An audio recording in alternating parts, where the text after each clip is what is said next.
বন্ধুরা, আমি শুভম দত্ত আর তোমরা দেখছো সামার অফ শুভম এসওএস। তো এসওএস এর সেকেন্ড পার্টে আমরা স্টাডি করছিলাম হিউম্যান ফিগারকে নিয়ে, আর আজকে হচ্ছে আমাদের ডে 18। আর আজকে আমরা আরও বেশ কিছু পশ্চারকে নিয়ে স্টাডি করব।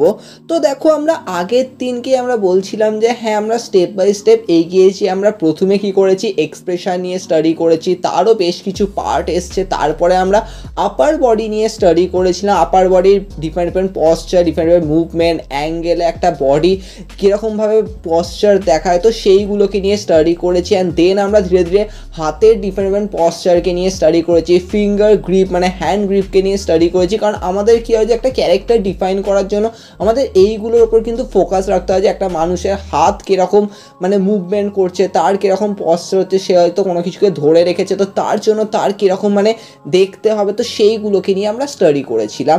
তো আজকে আমরা স্টাডি করবো হচ্ছে লোয়ার বডি নিয়ে, মানে ডেফিনেটলি পাকে নিয়ে স্টাডি করবো, বুঝতেই পারছো। তো আমরা ডিফারেন্ট ডিফারেন্ট অ্যাঙ্গেলে স্টাডি করবো যে একটা মানুষ ধরো হাঁটছে বা দাঁড়িয়ে রয়েছে, তো তার ভঙ্গিমাটা কীরকম হবে। আর ডেফিনেটলি আমরা জানি যে ধরো আমরা যখন দাঁড়িয়ে থাকি তো আমরা হয়তো একটা পা তুলে রাখলাম বা হোয়াট এভার, এরকম আমরা ডিফারেন্ট ডিফারেন্ট অ্যাঙ্গেলে থাকি বা বসে থাকলাম। তো কিছু মেজর পোর্শনকে নিয়ে স্টাডি করবো। যেমন তোমরা দেখতে পাচ্ছ আমি শুরুতেই কিছু একটা মেজর আউটলাইন স্টাডি করলাম, যেগুলো তোমাদেরকে কিন্তু শুরুতে প্র্যাকটিসের জন্য এরকমভাবে করতে হবে। অ্যান্ড দেন আমরা স্টাডি করবো হচ্ছে বেশ কিছু পশ্চার, যে একটা মানুষ ধরো দাঁড়িয়ে আছে বা চলছে, আস্তে আস্তে হাঁটছে, তো সেক্ষেত্রে তার পশ্চারটা কীরকম হচ্ছে, পায়ের মুভমেন্টটা কীরকম হচ্ছে, তার একটা পা সামনের দিকে আরেকটা পা একটু দূরে রয়েছে, তো এই ডিস্টেন্সগুলো কিন্তু আমাদেরকে বুঝতে হবে। তার থেকে শুরু করে পায়ের চেটো, তার ফিঙ্গারটা হয়তো একটু উঠে রয়েছে, তো সেইগুলো কিন্তু আমাদেরকে ভালো করে বুঝতে হবে। তো সেইগুলো পর আজকে আমরা স্টাডি করবো। আমরা বেসিক্যালি লোয়ার বডিটা দিয়ে শুরু করবো এবং ধীরে ধীরে আমরা পায়ের যে ডিফারেন্ট পশ্চার, তার যে ফিঙ্গার, তো সেইগুলোকে নিয়ে আমরা স্টাডি করব।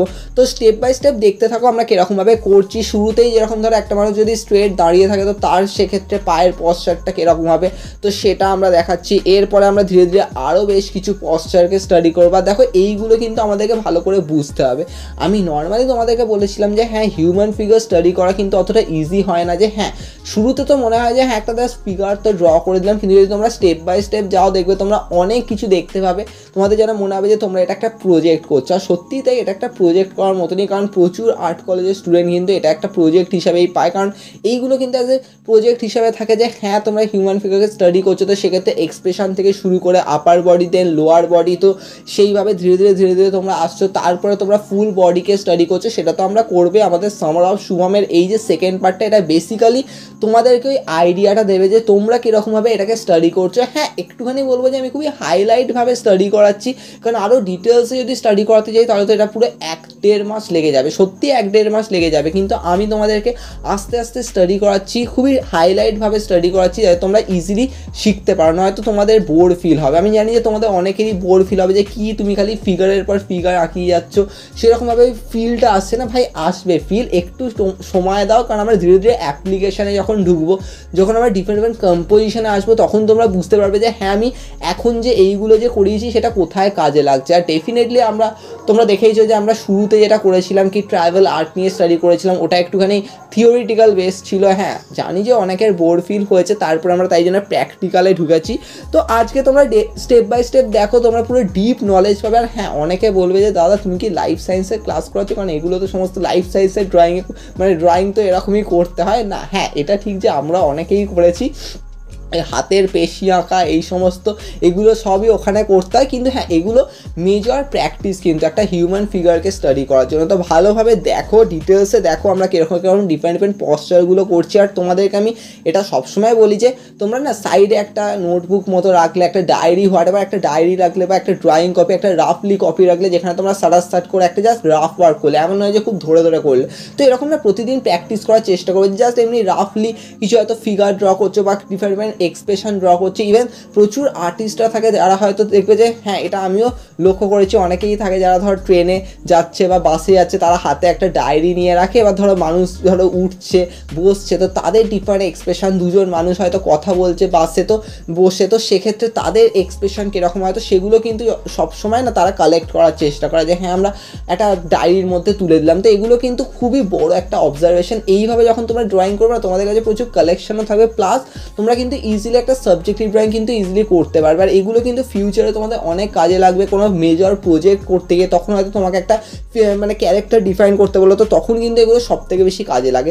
তাই জন্য আমাদের কিন্তু স্টেপ বাই স্টেপ এগোতে হবে। তো অলরেডি আমরা যেমন এক্সপ্রেশনের উপর স্টাডি করেছি, এবার আমরা তারপরে আপার বডি নিয়েও স্টাডি করেছি, এবার আমরা লোয়ার বডি নিয়েও স্টাডি করছি। তো এখানে যেমন দেখতে পাচ্ছি আমি আরও বেশ কিছু এরকম ডিফারেন্ট পশ্চারকে তুলছি। এবারে দেখো পায়ের মুভমেন্টগুলো না এবার একটুখানি আমাদেরকে বুঝতে হবে যে হ্যাঁ ধরো একটা মানুষ যদি হাঁটে তো সেক্ষেত্রে তার দুটো পায়ের মধ্যে যে ডিস্টেন্সটা এইগুলো কিন্তু যথেষ্ট বেশি কিন্তু বোঝার আছে। কারণ প্রচুর স্টুডেন্টরা কী হয় যে ধরো ডিস্টেন্স মেনটেন করতে গিয়ে অনেকটা লম্বা মানে অনেকটাই ডিস্টেন্স করে দিল, তো সেক্ষেত্রে কী হয় যে যেন কীরকম অ্যাবনর্মাল, মানে এটা স্বাভাবিক ব্যাপার যে প্রত্যেকটা স্টুডেন্ট, কারণ আমিও যখন ছবি আঁকা শুরু করেছিলাম তো তখনও কিন্তু এগুলো কিন্তু আমাকে ফেস করতে হয়েছিল যে হ্যাঁ এমনভাবেই পায়েকে দিয়েছি যে যেন মনে হচ্ছে অ্যাবনর্মাল লাগছে। কারণ পায়ের ওপর কিন্তু পুরো হিউম্যান ফিগারের কিন্তু একটা মেজর মানে কী বলবো মানে আমি বলতে চাইছি একটা যে দেখতে ভালো লাগা, তো সেটা কিন্তু পায়ের ওপর বেস করে আছে। তো সেক্ষেত্রে অবভিয়াসলি সেটা কিন্তু প্রচুর ভালো করে কিন্তু ফোকাস করতে হবে যে তুমি পাটাকে কীরকমভাবে আঁকছো। কারণ প্রচুর স্টুডেন্টদের কিন্তু সমস্যা হয় যে পা আঁকতে গিয়ে দেখা গেলো যে হ্যাঁ একটু এমনভাবে করে দিল যেন মনে হচ্ছে ল্যাংড়া মনে হচ্ছে বা হোয়াট এভার, আমি মজা করে বলছি ঠিকই, কিন্তু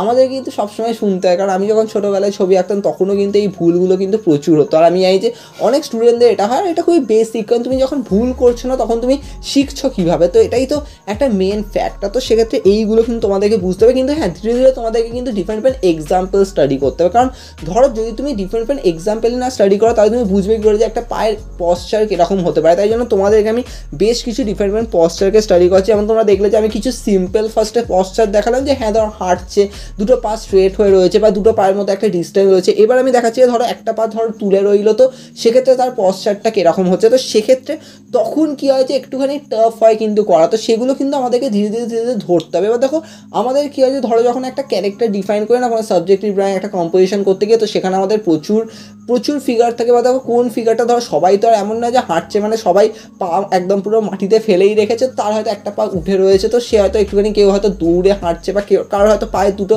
পায়ের মধ্যে ডিস্টেন্স হয়তো একটুখানি বেশি রয়েছে কম রয়েছে। তো সেগুলো কিন্তু আমাদেরকে বুঝতে হবে যে আমরা কোন ক্যারেক্টারে এটা ইউজ করবো। কারণ এটাই কিন্তু মেন ফ্যাক্টর যে যখন তুমি একটা ক্যারেক্টার ডিফাইন করবো বা ব্যাক টু ব্যাক বেশ কয়েকটা ক্যারেক্টারকে ডিফাইন করছো কোনো একটা সাবজেক্টিভ ড্রয়িংয়ে, তখন কিন্তু এটা কিন্তু মেজর ফ্যাক্টর বিল্ড করে যে তোমাদের ডিফারেন্ট ক্যারেক্টারে কিন্তু পায়ের পশ্চারটা কিন্তু ডিফারেন্ট হয়। এটা লক্ষ্য করা যায় যে হ্যাঁ, কারণ প্রত্যেকটা মানুষ হয়তো ডিফারেন্ট ভাবে সে চলছে, কেউ মানে জোরে তাড়াতাড়িতে আছে, কেউ হয়তো আস্তে আস্তে হাঁটছে, কারোর হয়তো ডিফারেন্ট ইমোশনও কিন্তু এর মধ্যে বিল্ড হয় যে কেউ হয়তো পাটাকে তুলে রেখেছে। তো এইগুলো কিন্তু আমাদের কিন্তু বুঝতে হয়। তাই জন্য যখন তোমরা কোনো একটা ধরো সাবজেক্টে স্টাডি করবে তখন তোমরাও দেখতে পাবে যে একজন আর্টিস্ট কিন্তু একটা ফিগারকে মানে দু তিনটে ফিগারকে যখন ড্র করে না তাদের মধ্যে সেই পায়ের পশ্চারটা কিন্তু ডিফারেন্ট হয়। তো এইগুলো কিন্তু বুঝতে হবে, কারণ একটা পায়ের পশ্চারও কিন্তু অনেক কিছু মিন করে একটা ক্যারেক্টারকে, যে হ্যাঁ সে জলদিতে আছে নাকি সে ধীরে ধীরে হাঁটছে, নাকি তার যে কী বলবো মানে তার ভাব গতি, তো সমস্ত কিছু কিন্তু বোঝা যায়, তার ক্যারেক্টারটা বোঝা যায় যে তার পায়ের পশ্চারের ওপর বেস করে। তো সেইগুলো কিন্তু আমাদের কিন্তু